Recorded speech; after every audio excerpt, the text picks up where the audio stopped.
ಸಭೆಗೆ ಗೌರವಪೂರ್ವಕ ನಮಸ್ಕಾರಗಳು ಹೇಳ್ತಾ ಈ ಸಭೆಯ ಅಧ್ಯಕ್ಷತೆ ವಹಿಸಿರ್ತಕ್ಕಂಥ ಮಿತ್ರರಾದ ಸಿ.ಕೆ. ರಾಮೇಗೌಡ್ರೆ, ಇವತ್ತು ನಮ್ಮ ಹೆಮ್ಮೆಯ ಚಂಪಾ ಅವರ ಹೆಸರಿನ ಈ ಪ್ರಶಸ್ತಿಯನ್ನು ಸ್ವೀಕರಿಸಿರ್ತಕ್ಕಂಥ ಮಿತ್ರರಾದ ಸಾರಾ ಗೋವಿಂದು ಅವರೇ, ಡಾಕ್ಟರ್ ಜಯಮಾಲಾ ಮೇಡಮ್ ಅವರೇ, ನಮ್ಮ ಮನೆಯ ಮಗಳು ಮೀನಾ, ಚಂಪಾ ಅವರ ಮಗಳು ಮೀನಾ ಪಾಟೀಲ ಅವರೇ, ಪ್ರಾಸ್ತಾವಿಕ ನುಡಿಗಳನ್ನು ಮಾತನಾಡಿರ್ತಕ್ಕಂಥ ಶಂಕರ್ ಹೂಗಾರ್ ಅವರೇ, ಇಲ್ಲಿ ಬಹಳಷ್ಟು ಜನ ನಮ್ಮ ಚಂಪಾ ಅವರ ಮತ್ತು ಸರ ಗೋವಿಂದು ಅವರ ಆತ್ಮೀಯರೆಲ್ಲ ಕುಳಿತಿದ್ದೀರಿ. ನಿಮ್ಮೆಲ್ಲರ ಹೆಸರನ್ನ ತೆಗೆದು ಮಾತನಾಡೋದಕ್ಕಿಂತ ನಾನು ನೇರವಾಗಿ ವಿಷಯಕ್ಕೆ ಬರ್ತೇನೆ. ತುಂಬಾ ಸಂತೋಷದ ಒಂದು ಕೌಟುಂಬಿಕ ವಾತಾವರಣ ಇದು ಅಂತ ನಾನು ಭಾವಿಸಿದ್ದೇನೆ. ಈ ಎರಡೂ ಕ್ಷೇತ್ರದ ಒಂದು ಸಂಲಗ್ನದ ರೀತಿಯೊಳಗಿರ್ತಕ್ಕಂಥ ಒಂದು ವೇದಿಕೆ ಇದು ಅಂತ ಭಾವಿಸಿದ್ದೆ ನಾನು. ಎರಡು ಕ್ಷೇತ್ರ ಯಾವುದು? ಒಂದು ಚಲನಚಿತ್ರ, ಇನ್ನೊಂದು ಸಾಹಿತ್ಯ ಕ್ಷೇತ್ರ. ಈ ಎರಡೂ ಕ್ಷೇತ್ರಕ್ಕೆ ಒಂದು ಸಂಲಗ್ನತೆಯನ್ನು ತಂದ ಮಹತ್ವಪೂರ್ಣವಾದ ಒಂದು ಚಳವಳಿ ಇದೆ. ಆ ಚಳವಳಿಯೊಳಗೆ ಇವರೆಲ್ಲ ಭಾಗಿಯಾಗಿದ್ದವರು. ಅದೇ ಗೋಕಾಕ್ ಚಳವಳಿ, ಭಾಷಾ ಚಳವಳಿ. ನಮ್ಮ ಕನ್ನಡಕ್ಕೆ ಕುತ್ತು ಬಂದ ಹೊತ್ತಿನೊಳಗೆ ಗೋಕಾಕ್ ನೀಡಿದಂಥ ಒಂದು ಸಲಹೆ ಇದೆಯಲ್ಲ, ಅದನ್ನ ಒಂದು ರೀತಿಯಲ್ಲಿ ಒಂದು ಚಳವಳಿಯ ರೂಪಕ್ಕೆ ಕೊಂಡೊಯ್ದವರು ಸಾಹಿತಿಗಳು. ಆದರೆ ಅದಕ್ಕೆ ಇಡೀ ನಾಡಿನಾದ್ಯಂತ ಒಂದು ವಿಸ್ತಾರವಾದ ಶಕ್ತಿ ಬರುವಂತೆ ಮಾಡಿದವರು ಚಲನಚಿತ್ರಗಳು. ಅದರಲ್ಲೂ ಬಹಳ ಮುಖ್ಯವಾಗಿ ಡಾಕ್ಟರ್ ರಾಜ್ಕುಮಾರ್ ಅವರ ಪ್ರವೇಶದಿಂದಾಗಿ ಗೋಕಾಕ್ ಚಳುವಳಿಗೆ ಒಂದು ಮಹತ್ವದ ಶಕ್ತಿ ಬಂದದ್ದು. ಆ ಹೊತ್ತಿನಿಂದ ಈ ಹೊತ್ತಿನವರೆಗೂ ಕೂಡ ಈ ಎರಡೂ ಕ್ಷೇತ್ರಗಳು, ಸಾಹಿತ್ಯ ಮತ್ತು ಚಲನಚಿತ್ರ, ಎರಡೂ ಕ್ಷೇತ್ರಗಳು ಕೂಡ ಒಂದು ಸಾಮಾಜಿಕ ಹೊಣೆಯರಿತ ಪ್ರಜ್ಞೆಯೊಳಗೆ ಕನ್ನಡದ ಸಾಕ್ಷಿ ಪ್ರಜ್ಞೆಗಳಾಗಿ ಕಾರ್ಯವನ್ನ ನಿರ್ವಹಿಸ್ತಾ ಇದ್ದಾವೆ ಅಂತಂದ್ರೆ ಇದು ಉತ್ಪ್ರೇಕ್ಷೆಯ ಮಾತಲ್ಲ. ಒಂದೇ ಒಂದು ನಾನು ಉದಾಹರಣೆ ಕೊಡೋದಕ್ಕೆ ಇಷ್ಟಪಡ್ತೀನಿ.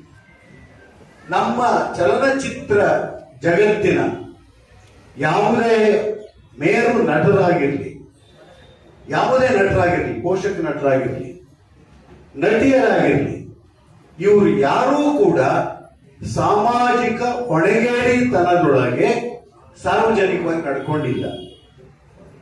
ಇದಕ್ಕೊಂದು ಉದಾಹರಣೆ ಕೊಡ್ತೀನಿ.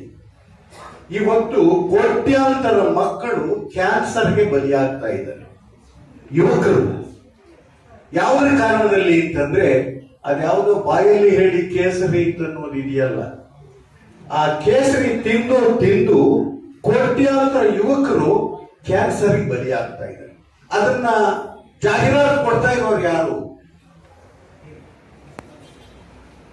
ಅದನ್ನ ನೀವು ಗಮನಿಸಿದರೆ ನಮ್ಮ ಕನ್ನಡ ಚಲನಚಿತ್ರ ಜಗತ್ತಿನೊಳಗೆ ಒಂದು ಸದಭಿರುಚಿಯನ್ನ, ಸಾಮಾಜಿಕ ಹೊಣೆಗಾರಿಕೆಯನ್ನ ಕಾಯ್ದುಕೊಂಡು ಬಂದ ರೀತಿಯೊಳಗೆ ಹೇಗೆ ನಮ್ಮ ನಟರು, ಕಲಾವಿದರು ಅವರು ತಮ್ಮನ್ನ ತಾವು ನಿರ್ವರ್ತಿಸಿಕೊಳ್ತಾ ಇದ್ದಾರೆ ಎನ್ನುವುದು ನಮಗೆ ಗೊತ್ತಾಗುತ್ತೆ.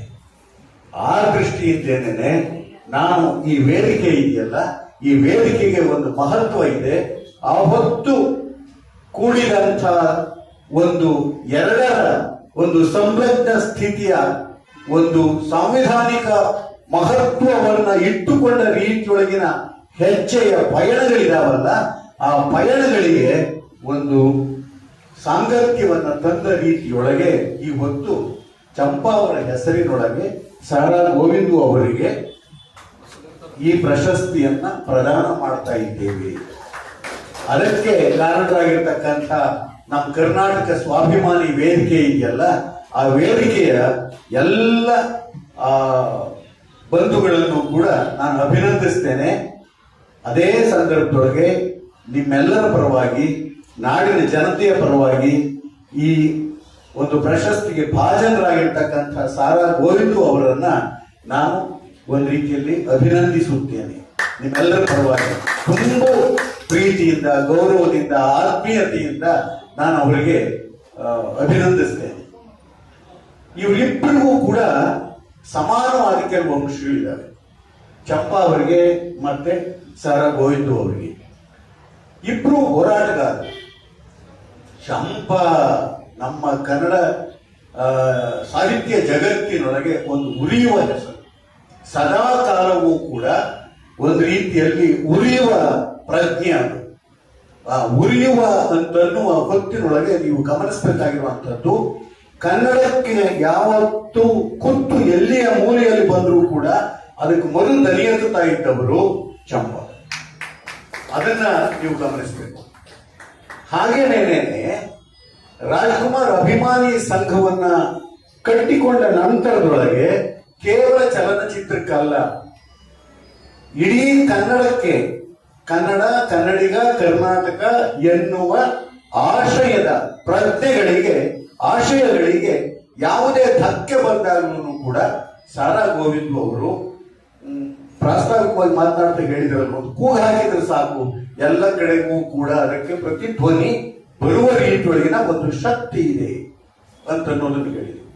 ಅದಕ್ಕೆ ಕಾರಣ ರಾಜ್ಕುಮಾರ್. ಯಾಕೆ ನಾನು ರಾಜ್ಕುಮಾರ್ ಅಂತ ಹೇಳ್ತಾ ಇದ್ದೀನಿ ಅಂದ್ರೆ, ಇಡೀ ನಮ್ಮ ಕನ್ನಡ ಚಲನಚಿತ್ರ ಜಗತ್ತು ಸದಭಿರುಚಿ ಮತ್ತು ಸಾಮಾಜಿಕ ಹೊಣೆಗಾರಿಕೆ ಈ ಎರಡನ್ನೂ ಇವತ್ತಿಗೂ ಕಾಪಾಡಿಕೊಳ್ತಾ ಇದೆ ಅಂದ್ರೆ ಅದಕ್ಕೆ ರಾಜ್ಕುಮಾರ್ ಹಾಕಿದ ಆ ಬೀಜ, ಸದಭಿರುಚಿಯ ಬೀಜ ಮತ್ತು ಸಾಮಾಜಿಕ ಹೊಣೆಗಾರಿಕೆಯ ಬೀಜ. ಬೇಕಾಬಿಟ್ಟಿ ಯಾವತ್ತು ಕಥೆಗಳನ್ನು ಆಯ್ಕೆ ಮಾಡ್ಕೊಳ್ತಿರ್ಲಿಲ್ಲ ಅವರು. ಪ್ರತಿಯೊಂದು ಕಥೆ ಆಯ್ಕೆ ಮಾಡಿಕೊಳ್ಳುವಾಗಲೂ ಕೂಡ ಜನಕ್ಕೆ ಏನು ಕೊಡ್ತೇವೆ, ಒಬ್ಬ ಕಲಾವಿದರಿಗೆ ಇರಬೇಕಾಗಿರ್ತಕ್ಕಂಥ ಒಂದು ಸಾಮಾಜಿಕ ಹೊಣೆಗಾರಿಕೆ ಇದೆಯಲ್ಲ, ಆ ಹೊಣೆಗಾರಿಕೆಗೆ ಚ್ಯುತಿ ಬರದ ರೀತಿಯೊಳಗೆ ಅವ್ರು ನಡ್ಕೊಳ್ತಿದ್ರು. ಅದಕ್ಕೆ ಆ ಗರಡಿಯಲ್ಲಿ ಬೆಳೆದಿದ್ದೇನೆ ಸಾರಾ ಗೋವಿಂದು ಅವರು ಕೂಡ ಕೆಲವು ಮೌಲ್ಯಗಳನ್ನ ಪ್ರತಿಪಾದಿಸಿಕೊಂಡು ಬಂದಿದ್ದಾರೆ. ಒಂದು ಹೆಜ್ಜೆ ತಪ್ಪಿದಾಗ ನಮ್ಮ ಕನ್ನಡ ಚಲನಚಿತ್ರ ಜಗತ್ತು ಒಂದು ಮಾತು ಹೇಳಿದ್ರು ಸಾರಾ ಗೋವಿಂದು ಅವರು. ಆ ಮಾತು ಏನಂದ್ರೆ, ಅಭಿಮಾನ ಹುಚ್ಚಾಗಬಾರದು, ಅಭಿಮಾನ ಯಾವತ್ತಿಗೂ ಕೂಡ ಮೆಚ್ಚುಗೆ ಆಗಬೇಕೆ ಹೊರತು ಹುಚ್ಚಾಗಬಾರದು ಎನ್ನುವ ಮಾತನ್ನ ಅವರು ನೇರವಾಗಿ ಹೇಳಿದರು. ನಮ್ಮ ಕನ್ನಡ ಚಲನಚಿತ್ರ ಜಗತ್ತಿನೊಳಗೆ ನಟರು ತಪ್ಪಿದಂತ ಹೊತ್ತಿನೊಳಗೆ ಇಂಥ ಎಚ್ಚರಿಕೆಯನ್ನ ಕೊಡಬಲ್ಲ ಒಂದು ನೈತಿಕ ಶಕ್ತಿ ಅವರಿಗೆ ಬಂದದ್ದೇನೆ ರಾಜ್ಕುಮಾರ್ ಗರಡಿಯೊಳಗೆ ಬೆಳೆದ್ರಿಂದ. ಆದ್ರಿಂದೇನೆ ಇವತ್ತಿಗೂ ಕೂಡ ಅಭಿಮಾನಿ ಬಳಗ, ರಾಜ್ಕುಮಾರ್ ಅಭಿಮಾನಿ ಬಳಗ ಇದೆಯಲ್ಲ, ಅದು ಸಾಮಾಜಿಕ ಹೊಣೆಯರಿದ ಹೆಜ್ಜೆಯೊಳಗೆ 9,000 ಸಂಘಟನೆಗಳನ್ನ ಬೆಳೆಸಿದ್ದಾರೆ ಅಂತ ಅನ್ನೋದು ಇದೆಯಲ್ಲ, ಅದು ಸಾಮಾನ್ಯವಾದದ್ದಲ್ಲ. 44 ವರ್ಷಗಳಿಂದ ಅದನ್ನ ಮುಕ್ಕಾಗದ ರೀತಿಯೊಳಗೆ ಕಾಪಾಡಿಕೊಂಡು ಬಂದಿದ್ದಾರಲ್ಲ. ರಾಜ್ಕುಮಾರ್ ಅವರ ಹೆಸರಿಗೆ ಮುಕ್ಕಾಗದ ರೀತಿಯೊಳಗೆ, ಅವರ ಮೌಲ್ಯಗಳಿಗೆ ಮುಕ್ಕಾಗದ ರೀತಿಯೊಳಗೆ ಅದನ್ನ ಉಳಿಸಿಕೊಂಡು ಕಾಪಾಡಿಕೊಂಡು ಬಂದಿದ್ದಾರಲ್ಲ, ಅದು ದೊಡ್ಡ ಶಕ್ತಿ. ಅದಕ್ಕೋಸ್ಕರಲೇನೆ ಒಬ್ಬ ಹೋರಾಟಗಾರನಿಗೆ ಕೇವಲ ಬಾಯಿದ್ರೆ ಸಾಕಾಗೋದಿಲ್ಲ, ಒಂದು ಬಲವಾದ ನೈತಿಕ ಮೌಲ್ಯವೂ ಕೂಡ ಬೇಕಾಗತ್ತೆ ಅನ್ನುವುದಕ್ಕೆ ಅವರು ಇದುವರೆಗೂ ಕೂಡ ಆ ಸಂಘಟನೆಯನ್ನ ಹೇಗೆ ನಡೆಸ್ಕೊಂಡು ಬಂದಿದ್ದಾರೆ, ಹೋರಾಟವನ್ನು ಕೂಡ ಹೇಗೆ ಉಳಿಸಿಕೊಂಡು ಬೆಳೆಸ್ಕೊಂಡು ಬಂದಿದ್ದಾರೆ, ಇದು ಬಹಳ ಮುಖ್ಯ. ಅವರು ಹೋರಾಟಗಾರರು ಅಂತಂದಾಗ ನಾನು ಕೇವಲ ಚಲನಚಿತ್ರಕ್ಕೆ ಸಂಬಂಧಪಟ್ಟ ರೀತಿಯೊಳಗಿನ ಕಷ್ಟಗಳು ಬಂದಾಗ ಬಾಯೆತ್ತಿದ್ದಲ್ಲ, ರೈತರ ಪರವಾಗಿ ಹೋರಾಟ ಮಾಡಿದ್ದಾರೆ, ಭಾಷೆಯ ಪರವಾಗಿ ಹೋರಾಟ ಮಾಡಿದ್ದಾರೆ. ಇಲ್ಲಿ ಬಹಳಷ್ಟು ಕನ್ನಡಕ್ಕೆ ಆಶಯ ಎಲ್ಲಿ ತಪ್ಪು ಒಂದು ರೀತಿಯಲ್ಲಿ ಘಟಿಸುತ್ತೋ ಅಂಥ ಕಡೆಗೆ ಇವರು ಹೋಗಿ ಹೋರಾಟವನ್ನು ಮಾಡಿರ್ತಕ್ಕಂಥದ್ದು ಕೂಡ ಕಾಣಿಸುತ್ತೆ. ಇನ್ನ ನಮ್ಮ ಚಂಪಾ ಅವರು ಇವರಿಗೂ ಇರುವ ಗುಣದಲ್ಲಿ ಸಂಘಟಕರಾಗಿ, ಹೋರಾಟಗಾರರಿಗೆ ಸಂಘಟಕರಾಗೇ ಇರ್ತಾರೆ. ಆದರೆ ಹೋರಾಟಕ್ಕೆ ಒಂದು ಗೊತ್ತು ಗುರಿ ಬೇಕು. ಆ ಗೊತ್ತು ಗುರಿ ಯಾವತ್ತೂ ಕೂಡ ಪ್ರಜ್ಞಾ ವಿಶೇಷತೆಯಿಂದ ಬಂದ ಗೊತ್ತು ಗುರಿಯಾದಾಗ ಅದು ಸರಿ ನಡ್ಕೊಂಡು ಹೋಗುತ್ತೆ. ಪ್ರಜ್ಞೆ ತಪ್ಪಿದ ರೀತಿಯೊಳಗಿರೋದಾದಾಗ ಅದು ಅಡ್ಡಹಾದಿ ಹಿಡಿಯುತ್ತೆ. ಎಲ್ಲೂ ಹೋಗದಂತೆ ನೋಡಿಕೊಳ್ಳೋದಕ್ಕೆ ಈ ಸಂಘಟನಾತ್ಮಕ ಶಕ್ತಿ ಇದೆಯಲ್ಲ, ಇದು ವಿವೇಕ, ಈ ಅರಿವು ಬಹಳ ಮುಖ್ಯವಾದದ್ದು. ಆ ಸಂಘಟನಾತ್ಮಕ ಅರಿವು ನಮ್ಮ ಚಂಪಾ ಅವರಿಗೂ ಇತ್ತು, ಇವರಲ್ಲೂ ಕೂಡ ಇದೆ. ಹೇಗೆ ಸಂಘಟನಾತ್ಮಕ ಶಕ್ತಿಯಾಗಿ ಚಂಪಾ ಬೆಳೆದ್ರು ಅಂತಂದ್ರೆ, ನಮ್ಮ ಹೂಗಾರ ಹೇಳಿದ್ರು, ಅವರು ಸಂಕ್ರಮಣದ ಮುಖೇಣವಾಗಿ ಇಡೀ ನಮ್ಮ ಸಾಹಿತ್ಯ ಜಗತ್ತನ್ನ ಒಂದು ಏಕೀಕೃತ ಕರ್ನಾಟಕ ಎನ್ನುವ ಪ್ರಜ್ಞೆಯೊಳಗೆ ಅದನ್ನ ನಡೆಸಿದರು. ಇಬ್ರು ಕೈ ಬಿಟ್ಟೋಗಿದ್ದನ್ನು ಹೇಳಿದರು. ಇವರೊಬ್ಬರಿಗೆ ತಗೊಂಡ ಅಂತರದೊಳಗೆ ಎಷ್ಟು ಜನ ಸಂಕ್ರಮಣದ ಮುಖೇಣವಾಗಿ ಬೆಳಕು ಕಂಡ ಕವಿಗಳು, ಬೆಳಕು ಕಂಡ ಲೇಖಕರು, ನಾವೆಲ್ಲ ಅದರಲ್ಲಿ ಬರೆದು ಆನಂತರದಲ್ಲಿ ಪ್ರಕಟವಾದವು. ಅದಕ್ಕೆ ನಮಗೆ ಹೆಮ್ಮೆ ಇದೆ. ಯಾಕೆ ಅಂತಂದ್ರೆ ಅನಾಮಿಕರನ್ನ ಗುರುತಿಸಿ ಅವರಿಗೆ ಒಂದು ವೇದಿಕೆಯಾದ ರೀತಿಯೊಳಗೆ ಸಂಕ್ರಮಣವನ್ನ ಸ್ಥಾಪಿಸಿದ್ರು. ಬರೀ ಚಂದಾದನ್ನು ಮಾತ್ರ ಹೇಳಿದ್ರು ಅವರು. ಹೌದು, ಉದ್ರಿ ಚಂದಾದವರು ಬಹಳಷ್ಟು ಜನ ಇದ್ರು ಅಲ್ಲಿ. ಆ ಉದ್ರಿ ಚಂದಾದವ್ರನ್ನ ಒಂದು ರೀತಿಯಲ್ಲಿ ತುಂಬಾ ಹಾಸ್ಯಮಯವಾದ ಆತ್ಮೀಯವಾದ ನೆಲೆಯೊಳಗೇನೆ ವಸೂಲಿ ಮಾಡುವ ಒಂದು ಕ್ರಿಯೆ ಅವ್ರಿಗೆ ಗೊತ್ತಿತ್ತು ಚೆನ್ನಾಗಿ. ಚಂಪ ಬಂತು ಅಂತಂದ್ರೆ ಉದ್ರಿ ತಪ್ಪಿಸ್ಕೊಂಡು ಹೋಗ್ತಿದ್ದವ್ರು ಕೆಲವರು ಇದ್ರು ಅಲ್ಲಿ ಆ ಥರದಲ್ಲಿ. ಆದ್ರೆ ಯಾರಿಗೂ ನಿಲ್ಲಿಸ್ತಿರ್ಲಿಲ್ಲ ಸಂಕ್ರಮಣನ. ಅವ್ರು ಕೊಟ್ಟಿಲ್ಲ ಅಂತಂದು, ಚಂದ ಕೊಟ್ಟಿಲ್ಲ ಅಂತಂದು ನಿಲ್ಲಿಸ್ತಿರ್ಲಿಲ್ಲ. ಅದು ಬಹಳ ಮುಖ್ಯವಾದ್ದು. ಅವರು ಕೊನೆಯವರೆಗೂ ಕೂಡ ಆ ಸಂಕ್ರಮಣವನ್ನು ನಿರಂತರವಾಗಿ ಬೆಳೆಸ್ಕೊಂಡು ಬಂದ್ರಲ್ಲ.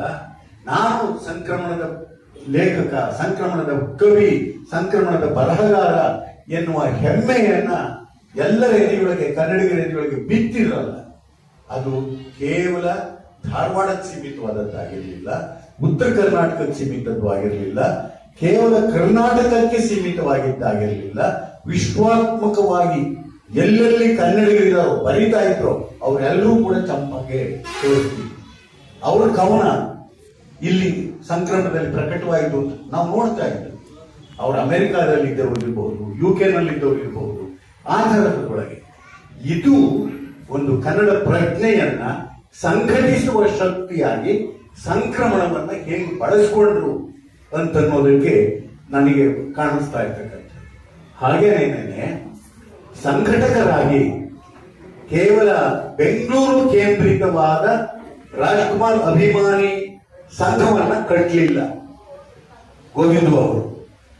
ಇಡೀ ರಾಜ್ಯದಾದ್ಯಂತ ತಾಲೂಕುಗಳು, ನಗರಗಳು, ಎಲ್ಲ ಕಡೆಗಳಲ್ಲಿ ಕೂಡ 9,000 ಕಟ್ಟಿದ್ರು ಅಂತಂದ್ರೆ ಆ ಸಂಘಟನಾ ಶಕ್ತಿ ಇದೆಯಲ್ಲ, ಸಂಘಟನಾ ಶಕ್ತಿ ದೊಡ್ಡದು. ಜೊತೆಗೆ ಪ್ರತಿಯೊಂದು ಕಡೆಗೂ ಕೂಡ ಆ ನಿಗಾ ಇಡಬೇಕಾದಿದೆಯಲ್ಲ.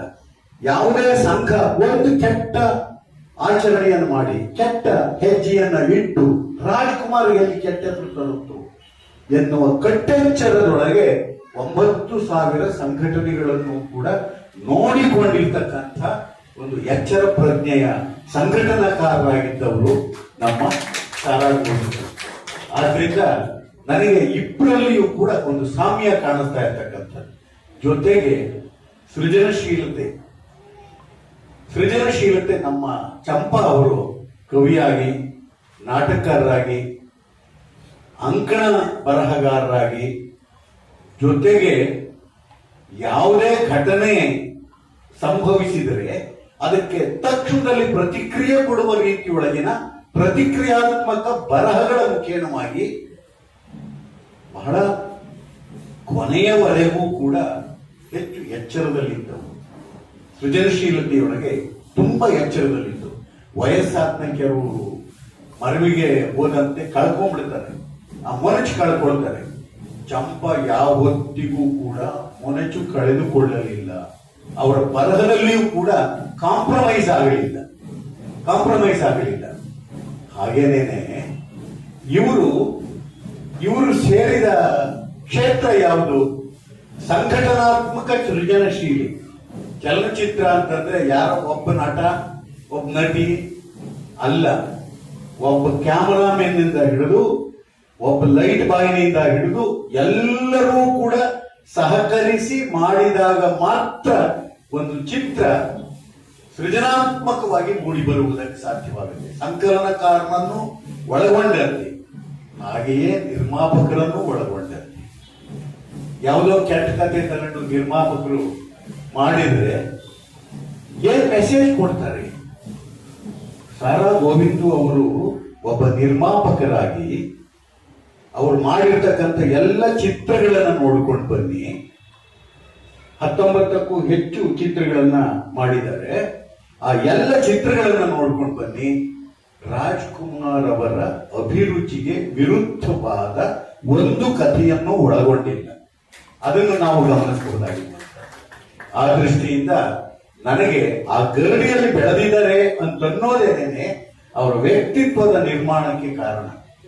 ಸಾಲಿಗ್ರಾಮದ ರಾಮೇಗೌಡರ ಮಗ ಗೋವಿಂದು. ಸಾಲಿಗ್ರಾಮ ಒಂದು ಸಣ್ಣ ಹಳ್ಳಿ. ಅಂತ ಸಣ್ಣ ಹಳ್ಳಿಯಿಂದ ಇಲ್ಲಿಗೆ ಬಂದು ಈ ನಗರಕ್ಕೆ ಬಂದು ಈ ಮಹಾನಗರದೊಳಗೆ ರಾಜ್ಕುಮಾರ್ ಅವರೊಳಗೆ ಗುರುತಿಸ್ಕೊಳ್ಬೇಕು ಅಂತಂದ್ರೆ ಅವರಿಗೆ ಕಾರಣವಾಗಿರ್ತಕ್ಕಂಥದ್ದು ರಾಜ್ಕುಮಾರ್ ಅವರ ಪತ್ನಿ ಪಾರ್ವತಮ್ಮನವರ ಸೋದರ ಗೋವಿಂದರಾಜ್ ಅವರ ಒಂದು ಸಹವಾಸಕ್ಕೆ ಸಿಕ್ಕ ರೀತಿಯೊಳಗೆ ಈ ಕುಟುಂಬಕ್ಕೆ ಪರಿಚಯವಾಗ್ತಾರೆ. ಕುಟುಂಬಕ್ಕೆ ಪರಿಚಯವಾಗಿ ಇವರ ನಡವಳಿಕೆಯ ಮುಖೇನವಾಗಿ ಕುಟುಂಬ ಒಳಗೆ ಬಿಟ್ಟುಕೊಡುತ್ತೆ. ಅದು ದೊಡ್ಡ ಮನೆ ಅಂತ ಕರೀತಾರೆ. ಆ ದೊಡ್ಡ ಮನೆಯ ಒಳಕ್ಕೆ ಪ್ರವೇಶವಾಗುತ್ತೆ. ಆದರೆ ಅವರ ನಂಬಿಕೆಗೆ ಇವತ್ತಿನವರೆಗೂ ಕೂಡ ಅಣುರೇಣು ತೃಣಕಾಷ್ಟದಷ್ಟೂ ಕೂಡ ದ್ರೋಹವನ್ನ ಬಗೆದಿಲ್ಲ, ಎರವಾಗಿಲ್ಲ. ಆ ತರದ ನಂಬಿಕೆಯನ್ನ, ನಿಷ್ಠೆಯನ್ನ, ತತ್ಪರತೆಯನ್ನ ಉಳಿಸಿಕೊಂಡ ವ್ಯಕ್ತಿತ್ವ. ಇದನ್ನ ನಾನು ಯಾತಕ್ಕೆ ಹೇಳ್ತಾ ಇದ್ದೀನಿ ಅಂತಂದ್ರೆ, ನಮ್ಮ ಚಂಪಾ ಸಾಹಿತ್ಯವನ್ನೇ ಒಂದು ಮನೆಯಾಗಿಸಿಕೊಂಡ ರೀತಿಯೊಳಗೆ ಇಡೀ ಸಾಹಿತ್ಯದ ಕೌಟುಂಬಿಕ ವಾತಾವರಣವನ್ನ ಕಟ್ಟುವುದರೊಳಗೆ ಹೇಗೆ ಒಂದು ಕ್ರಾಂತಿಕಾರಿ ದೃಷ್ಟಿಯನ್ನು ಇಟ್ಕೊಂಡಿದ್ರು, ಹಾಗೆ ಸಾರಾ ಗೋವಿಂದು ಅವರನ್ನು ಕೂಡ ಅಭಿಮಾನಿ ಬಳಗವನ್ನು ಕಟ್ಟಿಕೊಂಡ ಹೊತ್ತಿನೊಳಗೆ ಅಭಿಮಾನಿಗಳು ಹುಚ್ಚೆದ್ದು ಕುಣಿಯುವ ರೀತಿಯೊಳಗೆ ನೋಡಿಕೊಂಡಿಲ್ಲ. ಅವರನ್ನು ನಿಯಂತ್ರಿಸುವಂತ ಒಂದು ಪ್ರಜ್ಞೆಯನ್ನ, ಒಂದು ಬಡಿಗೋಲಿನ ರೀತಿಯ ಎಚ್ಚರಿಕೆಯನ್ನ ಇಟ್ಕೊಂಡಿದ್ರು ಅಂತಕ್ಕಂಥದ್ದು. ಹೀಗೆ ಈ ಒಂದು ಸೃಜನಶೀಲತೆಯ ಒಳಗೂ ಕೂಡ ಅವರು ಎರವಾದ ರೀತಿಯೊಳಗೆ ನಡ್ಕೊಂಡಿಲ್ಲ ಅನ್ನಿಸ್ತಕ್ಕಂಥದ್ದು. ಹೀಗೆ ಒಂದು ರೀತಿಯಲ್ಲಿ ಗೋಕಾಕ್ ಚಳುವಳಿ ಅದರ ನೆನಪಿನೊಳಗೆ ಈ ವೇದಿಕೆ ನನಗೆ ಕಾಣಿಸ್ತಾ ಇರತಕ್ಕಂಥದ್ದು. ಇಂಥ ಎರಡು ದಿಕ್ಕಿನಲ್ಲಿ ಇದ್ದಂಥವುಗಳಿಗೆ ಒಂದು ಸೇತುವೆಯಾದ ರೀತಿಯೊಳಗೆ ಈ ಸಾಂಸ್ಕೃತಿಕ ಶಕ್ತಿಯಾಗಿ ಸಾಹಿತ್ಯ ಮತ್ತು ಚಲನಚಿತ್ರ ಒಂದು ಸಾಂಸ್ಕೃತಿಕ ಶಕ್ತಿಯಾಗಿ ನಮ್ಮ ಕನ್ನಡ ಪ್ರಜ್ಞೆಯನ್ನು ಬೆಳೆಸುವುದಕ್ಕೆ, ಸಾಕ್ಷಿ ಪ್ರಜ್ಞೆಯಾಗಿ ಅದನ್ನು ಬೆಳೆಸುವುದಕ್ಕೆ ಕಾರಣವಾಗಿರ್ತಕ್ಕಂಥ ಗೋಕಾಕ್ ಚಳುವಳಿಯ ನೆನಪಿನೊಳಗೆ ಇವತ್ತು ಇವರಿಗೆ ಗೌರವ ಕೊಡ್ತಾ ಇದ್ದೇವೆ. ಚಂಪಾ ಅವರ ಹೆಸರಿನ ಮುಖೇನವಾಗಿ ಇಂಥದ್ದಕ್ಕೆ ನಾವುಗಳೆಲ್ಲ ಭಾಗಿಯಾಗಿದ್ದು ನಮ್ಮ ಭಾಗ್ಯ ಅಂತಲೇ ತಿಳ್ಕೊಂಡಿದ್ವಿ. ಯಾಕೆಂದ್ರೆ ನಾವು ಚಳವಳಿಯೊಳಗೆ ಇಳಿದಿದ್ದವರೇ. ನಾನು ಮಡಿಕೇರಿಯಲ್ಲಿದ್ದಂಥ ಹೊತ್ತಿನೊಳಗೆ ಗೋಕಾಕ್ ಚಳವಳಿಯನ್ನ ಅಲ್ಲಿ ಸಂಘಟಿಸಿ ನಾನು ಕೂಡ ಅದರಲ್ಲಿ ಭಾಗಿಯಾಗಿದ್ದಂಥವನು. ಇಲ್ಲಿ ನಡೀತಾ ಇದ್ದಂಥ ಹೋರಾಟದ ತೀವ್ರತೆ ಅಲ್ಲಿ ಇಲ್ಲದೆ ಹೋದ್ರೂ ಕೂಡ ಈ ತೀವ್ರತೆಯನ್ನ ಅಲ್ಲಿ ನಾವು ಪತ್ರಿಕೆಗಳ ಮುಖೇನವಾಗಿ ಅರ್ಥ ಮಾಡಿಕೊಂಡಿದ್ದವು. ಜೊತೆಗೆ ಇಲ್ಲಿ ಬಂದಂತ ಹೊತ್ತಿನೊಳಗೂ ಕೂಡ ನೋಡಿದಂಥವು. ಆ ದೃಷ್ಟಿಯಿಂದಾಗಿ ಆ ಗೋಕಾಕ್ ಚಳವಳಿಯ ನೆನಪಿನ ಹಿನ್ನೆಲೆಯೊಳಗೆ ನನಗೆ ಈ ವೇದಿಕೆ ಒಂದು ರೀತಿಯಲ್ಲಿ ಕನ್ನಡ ಪ್ರಜ್ಞೆಯ ಸಾಕ್ಷೀಭೂತ ವೇದಿಕೆ ಆಗಿ ಕಾಣಿಸ್ತಾ ಇದೆ. ಇವರಿಬ್ಬರೂ ಕೂಡ ತುಂಬಾ ಸಾರ್ಥಕವಾದ ರೀತಿಯೊಳಗೆ ಚಳುವಳಿಯನ್ನು ಕಟ್ಟಿದವರು, ಸಂಘಟನೆಯನ್ನು ಕಟ್ಟಿದವರು, ಕನ್ನಡ ಪ್ರಜ್ಞೆಯನ್ನು ಬೆಳೆಸಿದವರು. ಆ ಕಾರಣದಿಂದಾಗಿ ಹಿರಿಯರಾದ ಚಂಪಾ ಅವರ ಹೆಸರಿನೊಳಗೆ ಹಿರಿಯರಾದ ಸಾರಾ ಗೋವಿಂದು ಅವರಿಗೆ ಈ ಪ್ರಶಸ್ತಿ ಪ್ರದಾನ ಮಾಡಿರ್ತಕ್ಕಂಥದ್ದು ತುಂಬಾ ಸಂತೋಷವನ್ನು ಕೊಟ್ಟಿರ್ತಕ್ಕಂಥದ್ದು. ಮತ್ತೊಮ್ಮೆ ಅವರಿಗೆ ಅಭಿನಂದನೆಗಳನ್ನ ಹೇಳ್ತಾ ನನ್ನ ಮಾತುಗಳನ್ನ ಸಾವಧಾನದಿಂದ ಕೇಳಿರ್ತಕ್ಕಂಥ ನಿಮ್ಮೆಲ್ಲರಿಗೂ ವಂದಿಸಿ ನನ್ನ ಮಾತು ವಿರಾಮ ಕೊಡ್ತೀನಿ. ಎಲ್ಲರಿಗೂ ಶರಣ.